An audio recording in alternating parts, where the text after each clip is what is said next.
Buenos días. Disculpad, pero ahora con esto de mascarilla, micros y demás, ya he aprendido que es mejor hacerlo aquí arriba que intentar quitarte el micro con la mascarilla puesta y demás. ¿Cómo estáis todos? ¿Bien? ¿Sí? Genial. ¿Qué texto? ¿Qué texto tan interesante, verdad? Lo bonito de estar en una serie es que pues, nos anima a ser fieles a la Biblia y no saltarnos esos textos que a lo mejor podrían ser más incómodos, que a lo mejor no nos parecen tan sencillos. Pero ojalá el Señor hoy pues, nos pueda convencer a todos de qué tiene que decirnos Dios a través de 1 Corintios capítulo 5. Espero de corazón que la semana pasada hubieras estado aquí, escuchando la predicación que nos trajo Xavi, según lo conozcas en qué contexto. Pero deseo de corazón que o la hayas podido escuchar o que estuvieras, porque estamos en una serie y las predicaciones beben mucho las unas de las otras y nos ayudará mucho más a entender el contexto, igual que deseo de corazón que hayas podido hacer los devocionales que hemos tenido esta semana. Esta semana hemos estado leyendo como iglesia los primeros 4 capítulos de Corintios. A partir de mañana leeremos los otros 4, 5, 6, 7 y 8, con sus respectivas reflexiones. Pero bueno, dejadme un poquito que vaya recapitulando. Nos hablaba Javi que la iglesia de Corinto, aunque si has leído la carta entera te das cuenta que no hay por dónde cogerla, porque es que tienen problemas por todos lados, pero si lees sus primeros versículos es una iglesia ideal, lo tiene todo, lo tiene absolutamente todo, pero anda envanecida, orgullosa y está rasgada, está dividida. Han dejado de seguir a Jesús, han dejado de construir sobre Jesús. Si habéis leído esta semana, pues en 1 Corintios 3 nos habla de eso, de estáis construyendo en otro fundamento que no es Jesús.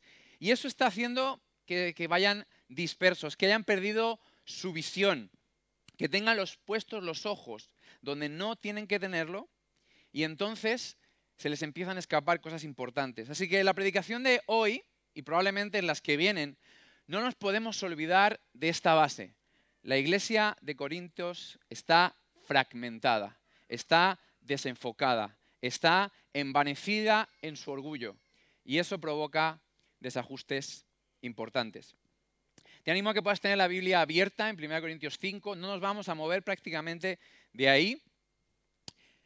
Y fijaos cómo empieza. Es ya de dominio público que hay entre vosotros un caso de inmoralidad sexual que ni siquiera entre los paganos se tolera. A saber que uno de vosotros tiene por mujer a la esposa de su padre. Y de eso os sentís orgullosos. ¿No deberíais más bien haber lamentado lo sucedido y haber expulsado entre vosotros al que hizo tal cosa? Y aquí permíteme que te abra un pequeño paréntesis. Lo que estamos leyendo es una carta. Que no se nos olvide, es una carta. Es una carta de un padre a la iglesia, a sus hijos, a aquellos que él ha fundado. Le está escribiendo una carta personal, tratando un tema muy específico. Y lo digo así porque esto no es una predicación. Pablo no está predicando. Esto no es un tema de doctrina, aunque la carta está llena de doctrina. Pero es una carta personal. Este texto habla de una inmoralidad sexual, pero haremos mal si nos centramos mucho en el caso, porque nos hará perder la perspectiva, los principios o lo que Pablo está intentando tratar. Primero, para que veáis un poco lo que quiero deciros, empieza diciendo, es de dominio público. Pablo está diciendo, esto es de dominio público, no voy a hablaros de algo privado de una familia. Eso tiene que ver con que algo que es de dominio público, no es privado, todo el mundo sabe de qué estoy hablando. Dice, y algo que ni entre los paganos se tolera. O sea, Pablo está poniendo una base que realmente es muy dura. Y te explico por qué. En la cultura griega de los corintos, ¿vale? De la iglesia de Corintio, ojito, la sexualidad no se vivía. Si tú te quejas un poquito de cómo vimos la sexualidad hoy en día, los jóvenes, tal, no sé qué, los griegos no se quedaban cortos, ¿eh? En esa sociedad uno podía decir, sin que sonara mal, con mi esposa tengo hijos. Pero luego yo necesito mis amantes, mis concubinas, que esos son pues, para otra cosa. Es más, algunos rituales religiosos, algunos cultos sagrados a otros ídolos y demás, conllevaban el hecho de tener relaciones sexuales con profetisas o... Ese es el contexto de sexualidad griega. Pues dice Pablo, lo que se está viviendo en la iglesia ni en la calle se tolera. Esto es muy duro. La iglesia de Corinto, Pablo está diciendo, deberías mirar fuera y aprender un poquito de la sexualidad ahí fuera, porque en dentro no la vivís como toca. Ojito, ¿eh? La iglesia que está hecha para alumbrar, Pablo le está diciendo, mira, estamos en el mundo al revés. Sí, sí, el mundo griego tiene una inmoralidad sexual tremenda, pero lo que vosotros hacéis, ni ahí se tolera. Pablo está dando un toque muy, muy duro. Y como os digo, haríamos mal en centrarnos en el pecado o en el pecador, porque Pablo, esta es un poquito mi interpretación, Pablo le está dando duro a la iglesia. Está denunciando a la iglesia. ¿Qué hacéis? ¿Por qué no estáis haciendo nada? Dice, de hecho, de esto os sentís orgullosos. Versículo 2. Y de esto os sentís orgullosos. ¿No deberíais más bien entristeceros por lo que está pasando? Pablo viene de hablar del orgullo en los capítulos anteriores y encadena los temas en Corintios. Una de las cosas que me he dado cuenta estudiándola estos meses con el equipo de predicadores es que encadena demasiado los temas y cuesta separarlos. Pablo viene hablando del orgullo y dice, y ese orgullo, esas grietas, esa segregación, esa segmentación, esas rasgaduras que tiene la iglesia son las grietas por las que se os está colando el pecado, por las que no estáis haciendo lo que deberíais estar haciendo. Realmente es una exhortación no hacia el hombre que se está acostando o que tiene por mujer a su madrastra, sino que Pablo lo que está es exhortando a la iglesia, porque ante un pecado de dominio público no hace nada. Es como que se ha acostumbrado. Y es algo muy interesante porque cuando sigáis leyendo la carta os daréis cuenta que esta iglesia para lo que quiere es muy religiosa.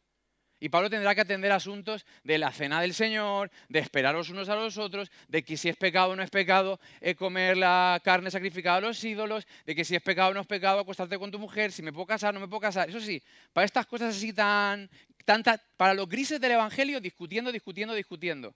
Ahora, para las cosas de dominio público, que todo el mundo sabe que están mal, no se hace nada.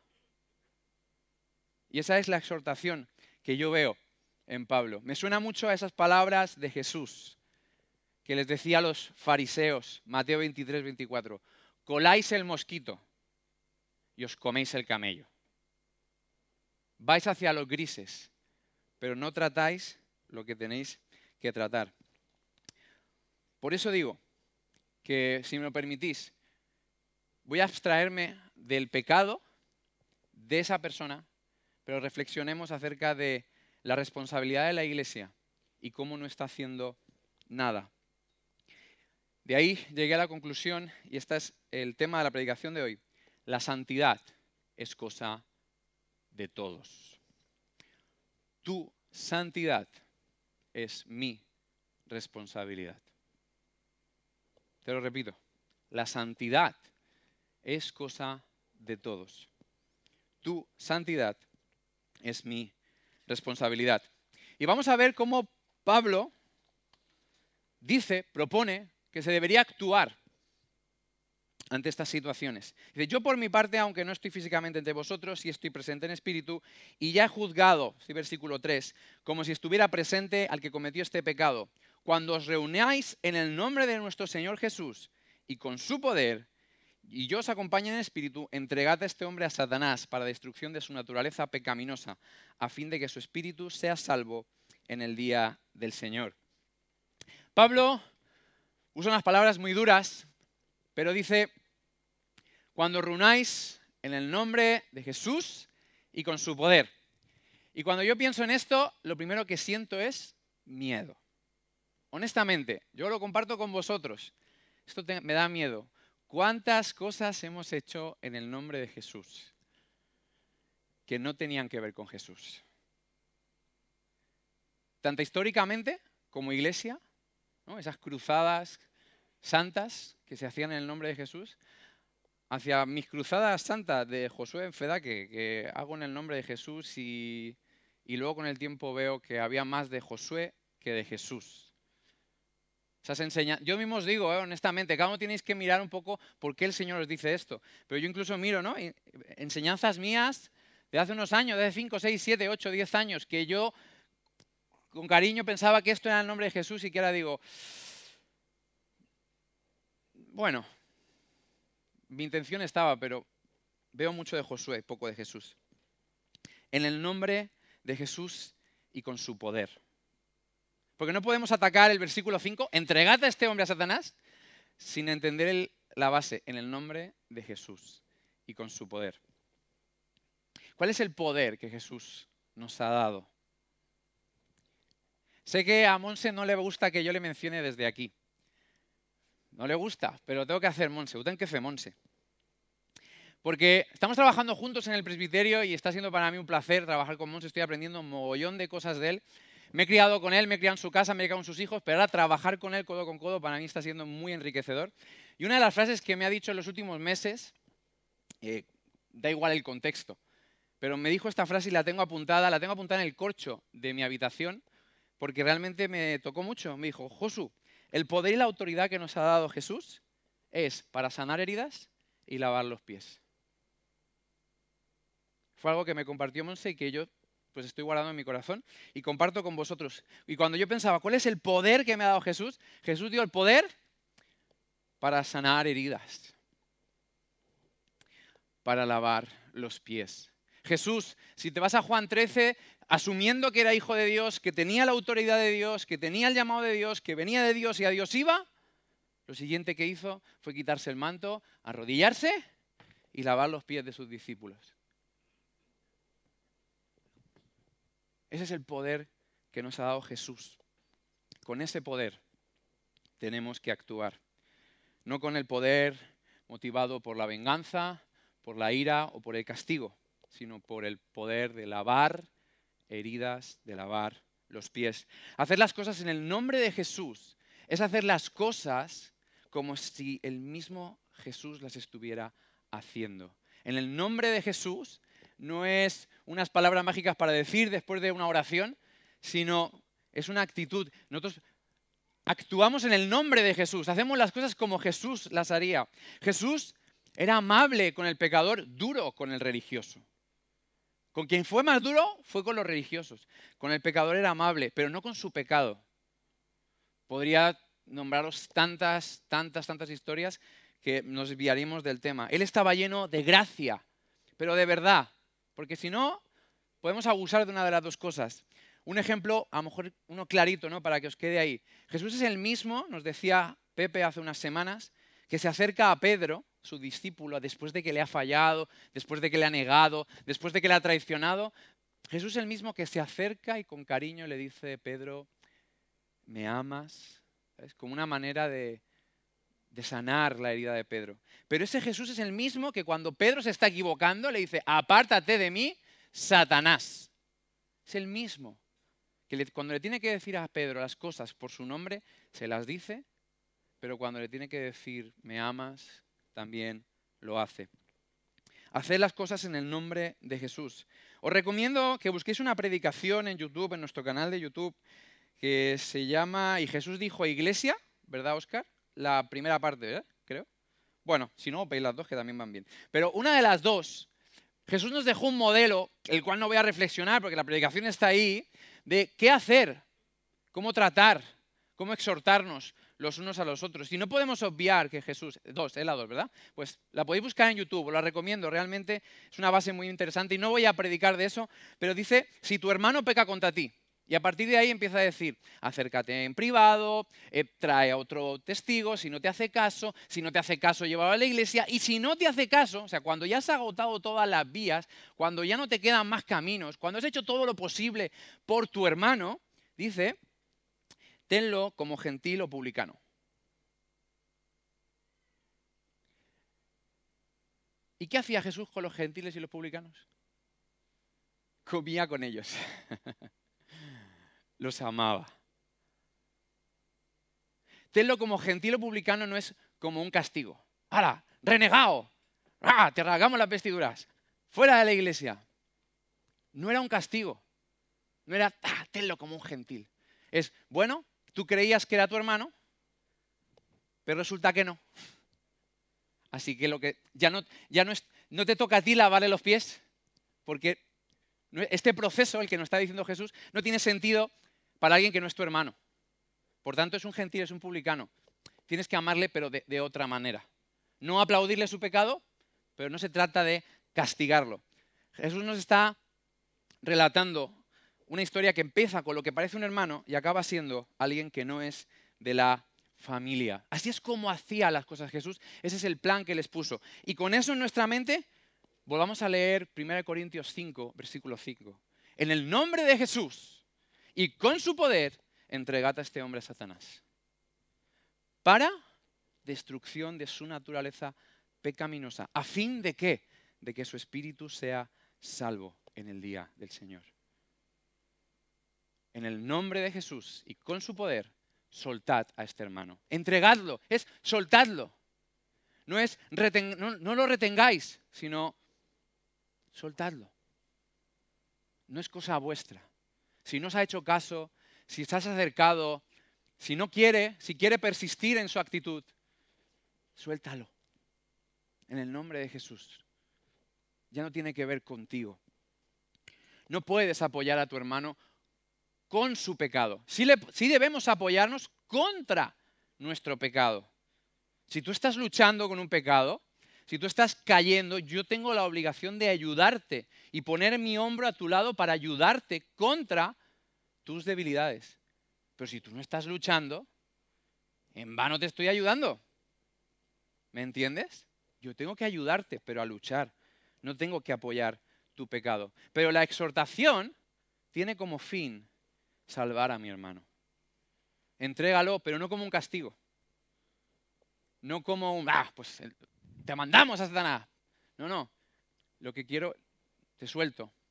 Con la esperanza de que Dios haga un proceso contigo, el que sea, y que al final seas salvo, que es lo que me interesa. No se trata de venganza, sino de amor como iglesia. La iglesia tiene la responsabilidad de curar al herido, hermanos. No de herirle más. No de aumentar la herida. Pero tampoco de tapar la herida. Porque si no se infecta y afecta a todo el cuerpo. No se trata de juzgar desde una posición superior. Se trata de limpiar los pies de mi hermano. Y si no se deja limpiar los pies, entonces es que necesita ser limpio por completo. En ese episodio en el que Jesús está lavando los pies a sus discípulos, Juan 13, Pedro, cuando Jesús se acerca a lavar los pies, le dice, no, Jesús, jamás me lavarás los pies. Jesús le dijo, si no te lavo, yo no tengo parte contigo, tú no tienes parte conmigo. Si yo no te estoy lavando los pies, Pedro, entonces es que tú y yo no estamos en el mismo equipo. Entonces Pedro, que se iba de un lado a otro, decía, pues lávame entero.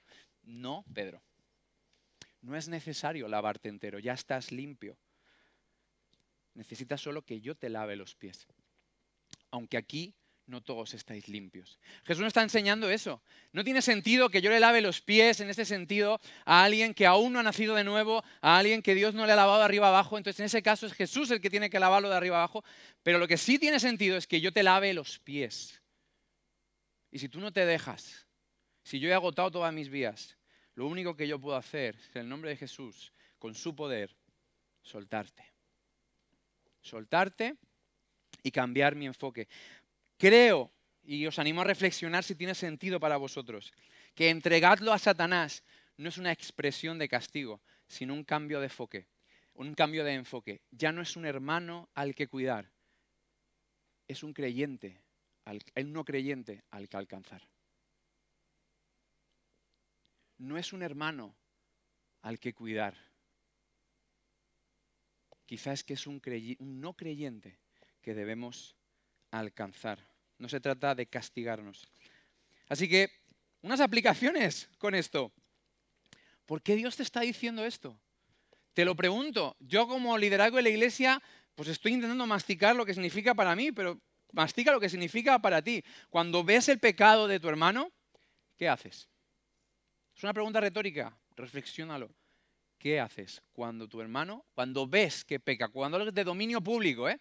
No, bueno, ¿quién sabe lo que pasa en su casa? No, cuando tú ves, cuando tú lo estás viendo, ¿qué haces?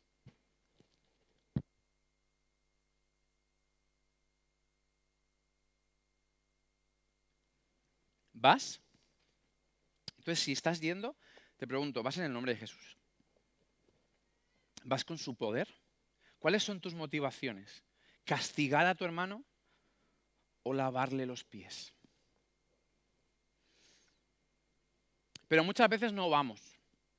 Muchas veces no vamos. Tenemos una cultura mallorquina, una cultura latina de no enfrentar. Nos da como, ay, yuyu, ¿no? Y nos vienen, con el equipo de predicadores estábamos ahí hablando y decíamos, es que a veces empezamos a decirnos cosas, nos autoconvencemos. ¿Quién soy yo para juzgar? Nos viene a la mente esos versículos de la medida que juzgues serás juzgado. Entonces yo digo, pues me quedo quieto. Todos tenemos cosas, es verdad, este hermano está haciendo esto, pues yo estoy haciendo lo otro. Y frases evangélicas que nos hacen que ni enfrentamos el pecado, lo acabamos justificando y no hacemos absolutamente nada. Tenemos miedo a confrontar nuestro pecado. Tenemos miedo a que si le digo lo que voy a decir, se va a ir de la iglesia. Como si retenerlo, cuando no está viviendo una vida coherente, fuera la mejor opción. A veces, estar en casa, estar en la iglesia, es estar igual de perdido que estar fuera, o incluso podría ser contraproducente. Quizás estamos incluso entorpeciendo el proceso de Dios en su vida. ¿Te imaginas si el padre del hijo pródigo no lo hubiera dejado largarse? Nunca hubiera vuelto en sí. Ojalá que no tengamos que vivir eso, pero a veces hay que vivir entre cerdos y comer comida de cerdos para volver. Y entonces, imagínate que ese padre no lo hubiera dejado salir y experimentar eso. Si no se deja lavar los pies, tú acércate y si no se deja lavar los pies, suéltalo. Ámalo. Ámalo lo suficiente para soltarlo. No como un castigo, sino con el propósito de que se salve. Pero recuerda que tu motivación siempre sea sanarlo. Es verdad, Efesios, la palabra es una espada, pero no para usarla contra tu hermano. Esto también es un bálsamo, ¿sabes? Es un botiquín. Con tu hermano usa el botiquín, no la espada. La espada es contra Satanás, ¿sabes? Es contra el diablo cuando te ataca. Pero a tu hermano no le vayas con la espada, a tu hermano usa el botiquín. Utiliza la Biblia, pero para sanarlo, para curarlo. ¿Por qué? Bueno, es su pecado. Su pecado, bueno, pues él sabrá, ¿no? No, Pablo es claro en este sentido y me ha parecido muy interesante. Dice, versículo 6, hacéis mal en jactaros. ¿No os dais cuenta de que un poco de levadura hace fermentar toda la masa? Estáis mal, sois orgullosos. Pensáis que esto no os va a afectar. Ese orgullo, ¿sabes? Que hace creer que yo estoy por encima, que esto no me va a afectar, que no tiene que ver conmigo, que esto... No seas tan orgulloso. Sí te va a afectar. Un poquito de levadura afecta a toda la masa. Algo que Pablo va a repetir en Gálatas 5:9, pero algo que ya dijo Jesús. Jesús dijo en Mateo 16 y en Lucas 12, guardaos de la levadura de los fariseos, de esa hipocresía. No dejéis que la hipocresía afecte a la masa. Pablo está atacando a la hipocresía de la iglesia. Jesús está atacando a la hipocresía de la iglesia de ponernos caretas, diciendo, cuidado, si vais tolerando el pecado se va infiltrando y va afectando a toda la masa. Algo muy interesante porque Jesús precisamente nos llamó a todo lo contrario. Jesús dijo, el reino de los cielos es como la levadura, que afecta a toda la masa. Nosotros debemos afectar a la sociedad, pero Pablo dice, cuando no hacéis lo que tenéis que hacer, la sociedad os acaba afectando a vosotros. Y no sois vosotros los que afectáis a ella, es la sociedad que os afecta a vosotros. No es el pecado de vuestro hermano, es vuestro pecado. Tu pecado me afecta a mí, me afecta a los demás. Si yo no estoy trabajando el pecado de Cristian, los que vengan detrás harán lo mismo que hace Cristian, porque si no le decimos nada a Cristian, entonces ellos también pueden hacerlo. Y dejamos que el pecado se instale, se infiltre, afecte a toda la masa, porque no estamos atendiendo nuestra responsabilidad como iglesia. La culpa no es de él por pecar, es mía también, por no acercarme y ayudarle con su pecado. No sé si me estoy supiendo explicar. Dice Pablo, versículo 9, por carta os he dicho que no relacionéis con personas inmorales. Pero por supuesto, no me refería a la gente de este mundo, ni a los ávaros, estafadores, ni idólatras. En tal caso, tendréis que salir de este mundo. La santidad como iglesia no tiene que ver en no tocar a la sociedad de fuera. Tiene que ver con no dejar que lo de fuera entre. Pero nosotros tenemos que estar fuera. Nosotros somos la levadura, tenemos que estar en contacto y transformar la sociedad. No como jueces, sino como testigos, contando lo que Jesús ha hecho. Pero para eso también tenemos que venir aquí y lavarnos los pies. Estamos en el mundo al revés. Pablo está diciendo, es que estáis en el mundo al revés. No son los gentiles, los que estáis haciendo algo que a los gentiles les ofendería, ¿sabéis? Pero a la vez estáis dejando que el pecado se infiltre y afecte a todo el cuerpo, cuando vosotros sois la luz del mundo. El mundo vive en oscuridad y vosotros deberíais salir y alumbrar la oscuridad. Vosotros deberíais cambiar vuestro entorno, no vuestro entorno cambiaros a vosotros. Y eso está pasando porque estáis dejando de limpiaros los pies. Y poco a poco la iglesia va negociando con el pecado y se va acostumbrando a él. Dice un ejemplo, y os lo dejo que es muy gráfico, que la mejor manera de hervir a una rana no es poniéndola en una olla de agua hirviendo, porque saltará. Es ponla en agua normal, métela y ves calentándola poco a poco. Porque la rana tiene la capacidad de ir adaptándose poquito a poquito. Y la rana nunca se moverá. Simplemente le vas subiendo los grados y ella se va adaptando. 1 grado, 2 grados, y se va adaptando, hasta que al final queda hervida. Iglesia, si empezamos a ser así, con la sexualidad, pero con la avaricia, con la codicia, con el egoísmo, con el consumismo. Si vamos a hacer, poquito a poquito nos vamos acostumbrando, nuestros ojos se van acostumbrando, no vamos trabajando esto los unos con los otros, no nos vamos lavando los pies y luego vamos al mundo y no le ofrecemos pan nuevo. Dice, para vosotros tenéis que ofrecer el pan, sois pan, pero sin levadura. Pero lo que tenemos es un pan normal, porque no estamos limpiando la levadura dentro de la iglesia. No estamos limpiando los pies, no somos masa nueva. Nosotros debemos ofrecer ese pan al mundo, no comernos el pan que ofrece el mundo. Estamos llamados a compartir nuestro pan, no a comernos el suyo. Pero ¿sabéis qué? Nuestra ruptura, nuestras divisiones, nuestras discusiones nos desenfocan y hacen que no atendamos lo que debe ser atendido. Versículo 12. ¿Acaso me toca a mí juzgar a los de afuera? ¿No sois vosotros los que debéis juzgar a los de adentro? Dios juzgará a los de afuera. Expulsad al malvado de entre vosotros. Pablo está diciendo, dejad de juzgar a los de afuera, que eso también se nota muy bien, como iglesia está juzgando a los de fuera. Tened más los ojos hacia los de dentro y ocuparos de limpiar los pies los unos a otros aquí. Que Dios ya salvará a los de fuera. Estamos muy enfocados en criticar nuestra sociedad, pero realmente estamos muy poco implicados en limpiando los pies los unos a los otros. Debéis juzgaros en el nombre de Jesús y con su poder. No me cansaré de decirlo, porque si no, al final esto se gira en nuestra contra. Porque la santidad es problema de todos, responsabilidad de todos. Pero, ¿qué pasa? Que cuando dejamos que el orgullo nos divida, cuando yo estoy siguiendo, y esto sí que lo siento, me toca apoyar la predicación de la semana pasada, yo creo que esto es una consecuencia de lo que hablábamos la semana pasada. Cuando yo estoy siguiendo a Pablo, tú a Cefas, aquel a Apolo, entonces al final la iglesia está rasgada, son grietas y estamos en lo que no deberíamos estar. y no atendemos lo que deberíamos atender. Y el ambiente no es un ambiente en el que nos podemos lavar los pies los unos a los otros.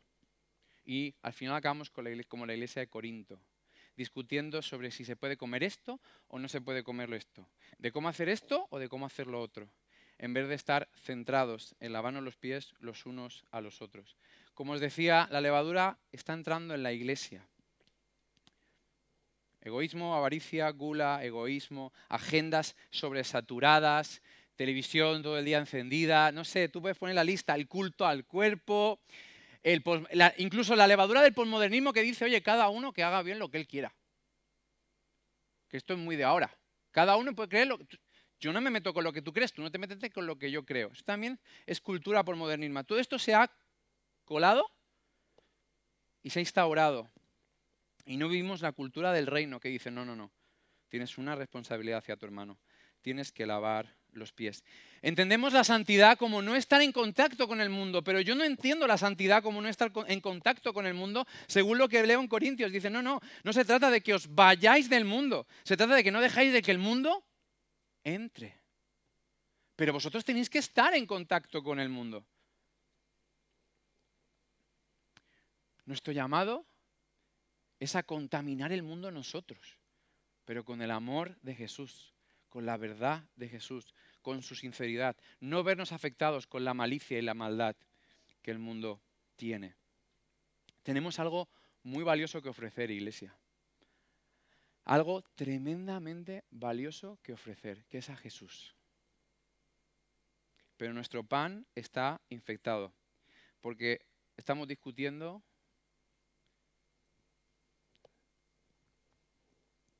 con los himnos, o con la ropa que llevamos, o con los estilos de alabanza.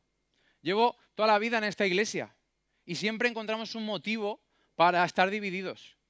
Cuando la alabanza que era de saltar, no, no, a mí no me hagas saltar, que a mí no me gusta saltar. No, que es que no sé qué, no sé cuántos. Cuando hacemos un doble culto, no, no hagamos un doble culto. Si giramos la sala, no, no giremos la sala. Himnos, no himnos, qué canción, no qué canción. En el tiempo de pandemia la discusión la trasladamos a no, Zoom no, me gusta más el YouTube Live. ¿Por qué no hacemos YouTube Live? ¿Por qué no abrimos la iglesia? Al final estamos divididos, mirando lo que no tenemos que mirar, siguiendo a la iglesia que me interesa. No, yo sigo siguiendo a Pedro, no, yo sigo siguiendo a Pablo, no, yo sigo siguiendo a Apolos. Y se nos olvida que lo que tenemos que estar haciendo es ofrecer pan al mundo. Pero ese pan tiene que estar limpio y lo que tenemos que estar centrados es cuidarnos los unos a los otros. Porque en una iglesia llena de divisiones, llena de segmentaciones, fragmentada, no existe el ambiente para que yo te pueda lavar los pies.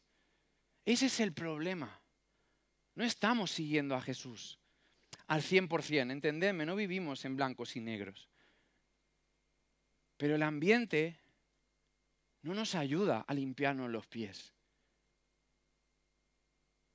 Y tenemos la responsabilidad de hacer algo. Porque caminamos y nos manchamos los pies, pecamos. Ese no es el problema. El problema es si me estás limpiando los pies o no. Si yo me estoy dejando limpiar o no.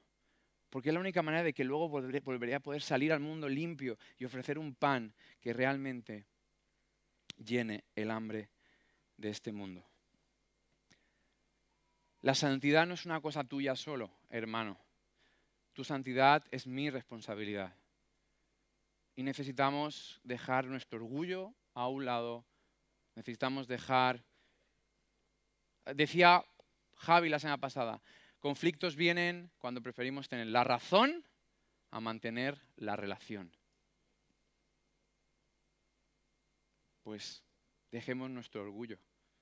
Tanto el orgullo que hace que no te deje lavar en los pies como el orgullo que hace que yo no me acerque a tratar con tu pecado. Si veo tu pecado, quiero comprometerme a ayudarte con él. Y me gustaría que como iglesia nos pudiéramos comprometer. Me gustaría proponeros un compromiso a cuidar a tu hermano y apoyarle en su lucha contra su pecado. Y que seamos una iglesia que ama la santidad. Pero esa santidad de lavarnos los pies, no la de no estar en contacto con el mundo. Que seamos una iglesia donde la santidad es responsabilidad de todos. Me gustaría proponerte un tiempo de oración. porque no sé cuál es la aplicación de esto para tu vida, pero estoy seguro que algo tiene que decirte el Espíritu y creo que es bueno que puedas orar y comprometerte con la casa, comprometerte con tus hermanos, comprometerte a dejar atrás tu orgullo y ayudar a tu hermano con su pecado. Y si no, a no castigarlo, sino a soltarlo y confiar en que el Señor haga su proceso. Así que tengamos un tiempo de oración.